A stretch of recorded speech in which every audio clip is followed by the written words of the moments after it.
Hello guys, আসসালামু আলাইকুম। কেমন আছেন সবাই? আশা করি সবাই ভালো আছেন। তো আজকে আমরা চলে এসেছি সেই 200 বছর পুরনো জলিলের বটতলায়। তো দেখতে পাচ্ছেন এই জায়গাটি অনেক নোংরা ও অগোছালো পরিবেশে রয়েছে। তো শুকনার সময় এটি থাকে না, তারপরেও দেখেন গাছটি কি বিশাল হয়েছে।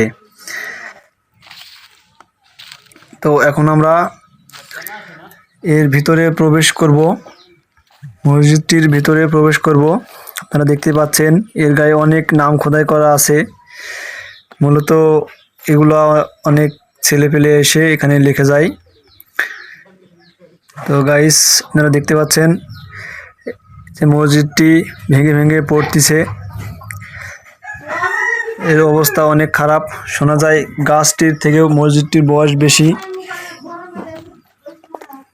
এলাকার মুরব্বীদের কাছ থেকে শুনেছি আর কি। তো গাইস, এখানে আসলে প্রকৃতির একটা ছোঁয়া পাবেন এবং একটু ভয়ভীতিরও কারণ আছে। তো আসলে একটু সাবধানে থাকবেন। তো ভিডিওটা কেমন লাগলো জানাবেন, আর সময় হলে একটু ঘুরে যাবেন সেই ঐতিহ্যবাহী জলিলের বটতলা, করমদি গোসাইডুবি পাড়ায় অবস্থিত।